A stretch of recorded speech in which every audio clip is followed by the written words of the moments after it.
Hello, I'm Florian Dittmann from Charit Hospital in Berlin, and I'd like to highlight a few important aspects from my paper in vivo wideband multifrequency MR elastography of the human brain and liver, which was recently published in Magnetic Resonance in Medicine. First of all, magnetic resonance elastography research is motivated by the sensitivity of elasticity, viscosity, and poroelastic properties to structural variations of biological tissues at multiple scales. MRE touches the tissue by harmonic vibrations in an usual frequency range from 25 to 60 Hz.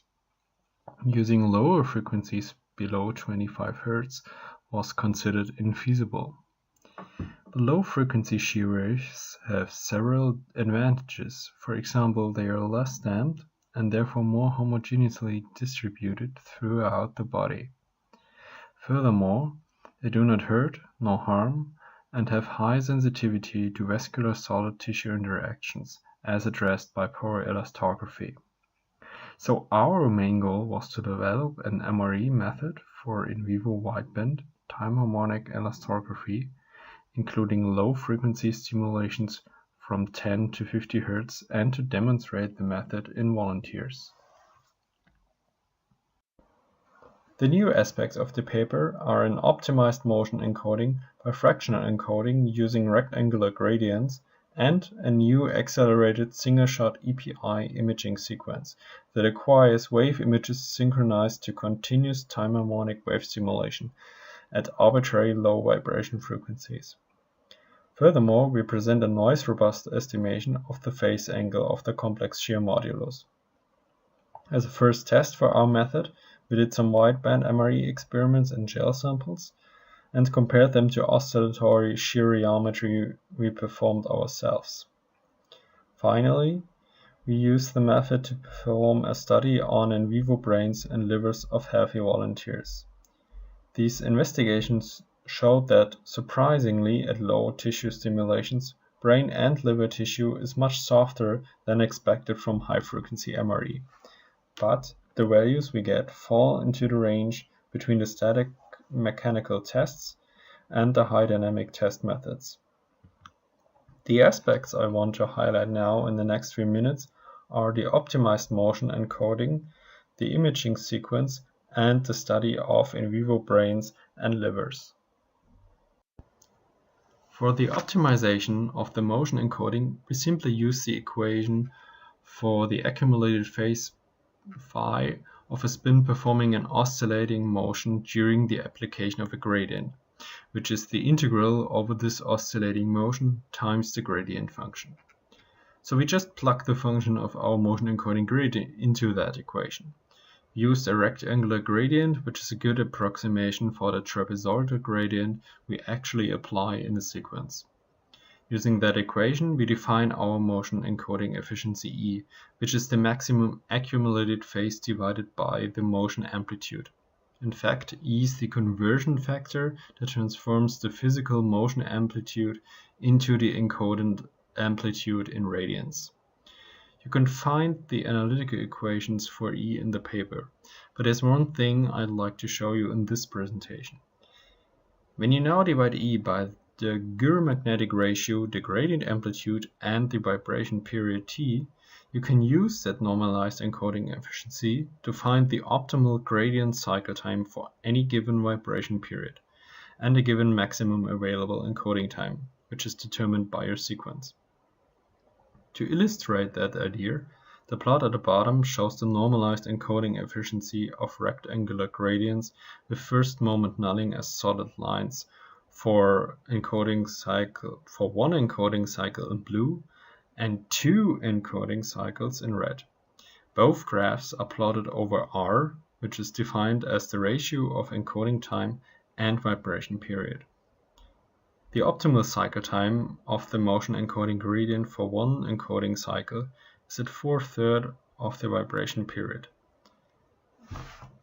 That means if the ratio of maximum available encoding time and vibration period is less than 4/3, then the optimal cycle time equals the maximum available encoding time. If that ratio is in the green area, then use 4/3 of the vibration period as cycle time. For ratios larger than this, squeeze 2 motion encoding cycles into your encoding time. Our imaging sequence, which is a single-shot EPI sequence, allows for a very compact image acquisition with a minimum of filling times for synchronizing the image acquisition with the continuous vibration. As you can see in the diagram, there are only 2 filling times, one before and one after each slice block. They are adapted according to the vibration in order to cover the different wave phases. As indicated by the blue dashed lines and the blue arrow, the slices are not acquired in phase. This phase offset is corrected retrospectively by rotating the wave phase of the complex wave image. So let's have a look at some of the wave images of our brain MRE data. As you can see, shear wavelengths are clearly visible even at low frequencies, such as 15 Hz, suggesting that the feasibility of low-frequency MRE. The higher frequencies are clearly affected by attenuation, whereas the 10 Hz image suffers from low encoding efficiency, since the encoding time is only a little more than a quarter of the vibration period. The frequency windowed inversion gave us consistent absolute shear modulus maps in all frequency ranges, whereas the phase angle is disturbed at higher frequencies, low SNR regions or regions with tissue inhomogeneity. Also in the wave images of the liver, the shear wavelengths are clearly visible even at low frequencies. However, the whole low frequency range from 10 to 20 Hz suffers more from a low encoding efficiency, since the available encoding time is even less than in the brain measurements.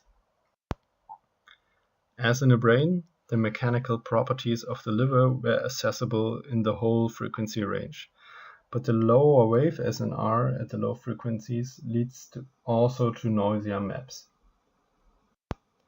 The mean shear modulus dispersion curves show a highly dispersive behavior. The mechanical properties of brain and liver seem similar, with slightly reduced absolute shear modulus and increased phase angle in the brain. The major benefit of the paper is that we present reference values of in vivo viscoelastic constants of brain and liver in the low frequency range between 10 and 20 Hz. So our dispersion analysis is the first in that wide frequency range from 10 to 50 Hz. Therefore, our method has the potential to provide the missing link between static test methods and conventional MRE. And this opens the door to a new sensitivity range of in vivo mechanical tests, which may result in a new contrast in MRE. As additional technical benefit, we've developed a fast imaging sequence, avoiding transient effects, and most efficient synchronization of image acquisition and vibration. In summary, we demonstrated the feasibility of low-frequency MRE, which is not limited by shear wave attenuation and potentially more sensitive to fluid-solid tissue interactions than classical MRE. In the end, I'd like to thank you for listening, and thanks to my group in Berlin for the great support.